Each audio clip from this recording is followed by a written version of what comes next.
And it's not just a question of wages, it's a question of housing, it's a question of education, it's a question of living conditions, it's a basic question of hope for the future. And we have to do something about it.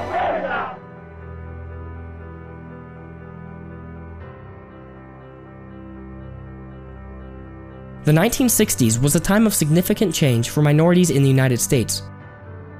The civil rights movement was at the center of America's attention and consequently overshadowed an equally important fight in the fields in Delano, California. The Delano grape strikes and boycotts ultimately called into question the responsibilities of the government and local authorities to respond to unlawful conduct toward legal farm workers by their employers. People such as Cesar Chavez and Dolores Huerta led the fight for minority workers' rights that would forever change the government's responsibility regarding the protection of individual rights. The 20th century saw a massive increase in immigration from Latin America to the American Southwest. As a result of the prejudices of white society, many of these immigrants were presented with no other option than to accept extremely low-paying, long-houred jobs in agriculture. I mean, think about the most horrible working conditions you can fathom, and that's really what it was like. You know, bad treatment of workers, no water, no shade for the workers. How just is that? Child labor was rampant, and many workers were killed in easily preventable accidents. Dozens of prior attempts by the farm workers to organize failed. That was until Cesar Chavez, Dolores Huerta, and La Causa, or The Cause. Their effort was basically to get a contract with all these different companies that are involved, and just respect from their employers. I mean, that was one of the main things that they wanted as well. Cesar Chavez and Dolores Huerta were both born to extremely poor farm workers and saw firsthand the inequalities committed against their family and friends. Their belief for equality led them to found the National Farm Workers Association, or NFWA, in 1962, their goal being to educate, organize, and represent the Latino people. Well, the way that we make sure that people are able to achieve equal rights is to organize them, to teach them how to fight for their rights. In the summer of 1965, when the grapes in the field were ripening, farm workers in Delano demanded a wage increase. When the growers refused, hundreds of members of the National Farm Workers Association voted unanimously to strike. This was accompanied by an exclamatory chant of "Viva la Huelga." Initially, Chavez's union conducted small-scale demonstrations to fight the grape corporations, and it wasn't until December of 1965 that the movement gained momentum at the fields of Schenley Industries.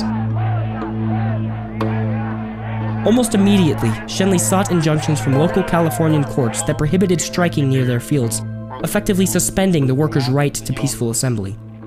In response, Chavez, with a crowd of several hundred people, marched to Sacramento to put pressure on the government to take a stance. Schenley soon agreed to sign a contract to improve wages and working conditions for its workers, effectively creating the first contract negotiated by the National Farm Workers. This growing conflict in Delano began to be heard around the country, leading Robert Kennedy, a senator from New York, to question the local authorities. And so he is sort of touched by the UFW and the work that they're doing. So when Robert Kennedy came, he brought credibility and come and tell people, you don't even know the Constitution of the United States. You better goddamn go read it. How can you go arrest somebody if they haven't violated the law? They're ready to violate the law. In other words, could I suggest in the interim period of time, in the luncheon period of time, that the sheriff and the district attorney read the Constitution of the United States? While in Delano, he became a friend of Chavez and his union, and ultimately he took the battle to the national stage. In contrast, Ronald Reagan, governor of California at the time, responded by denying the existence of a strike and eating grapes publicly in defiance to humiliate Chavez and La Causa. There is no grape strike. No one's been able to find anyone picketing the vineyards who ever worked in them. And the only contracts that were signed between Mr. Chavez's union and a few wineries that signed up under the coercion of his threats of boycott. Reagan believed in protecting the interests of businesses, whereas Kennedy believed it was the government's responsibility to protect the rights of individuals. Next came the DeGiorgio Corporation in the summer of 1966. When the workers decided that they wanted Chavez's union to represent them, DeGiorgio fought back by prohibiting the right to choose a union. Local police forces were willing to actively suppress the strikes, which was met through the unification of two major unions into the United Farm Workers, or the UFW, in August 1966. In August 1967, 3,000 workers walked off the fields of Jamara Vineyards, California's largest table grape grower. We sent people out to the cities, sent farm workers out to the cities. They were asking people not to buy grapes and not to eat grapes, and not to shop at stores that carried grapes. And it was very, very effective. During this time, Chavez heard rumors of violence from UFW members, prompting him to begin a 25-day hunger strike to demonstrate the importance of peaceful protesting. When Robert Kennedy was killed in 1968, they lost a supporter and a friend of the movement. The Jamara strike lasted for nearly 3 years until 19 table grape growers in California, including Jamara, signed a contract in July 1970. But true reform did not occur until several years later, after the workers' contracts with the growers had expired. In April 1973, the workers were again in need of a union that could represent them. Jamara Vineyards, once more, did not want the United Farm Workers to represent their employees. The farm workers were further subdued when local police forces intervened using mass arrest and violence. One of the strategies was to, all right, arrest us all. They couldn't keep everybody in jail anyway because they didn't have the facility to keep everybody in jail. In addition, the growers brought in the Teamsters, a mob unafraid to use brutal and violent tactics to suppress the workers. The Teamsters became increasingly violent. In 3 months' time, farm workers' houses were burned, protesters chased off the road, 70 workers attacked, all leading to the several shootings and deaths of 2 peaceful protesters.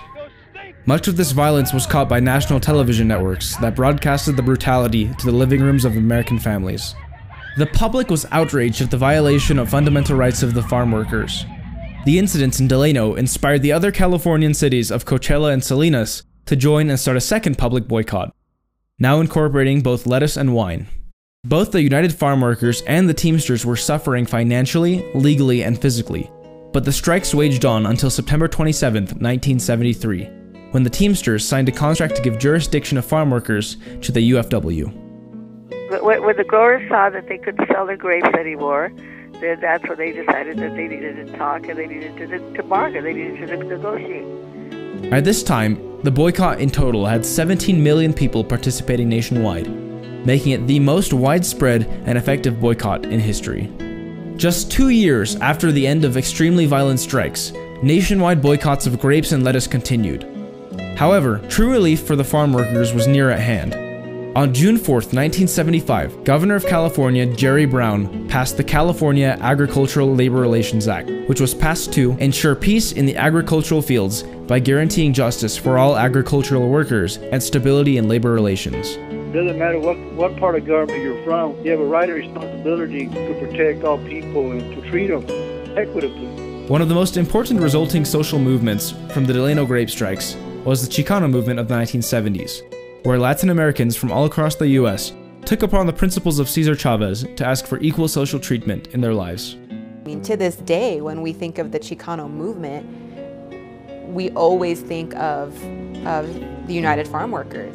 It connected this struggle for labor, which was sort of separate, with sort of these larger objectives in terms of civil rights for Mexican Americans. In addition, the strike set a precedent in regards to individuals' rights to choose a union to represent them.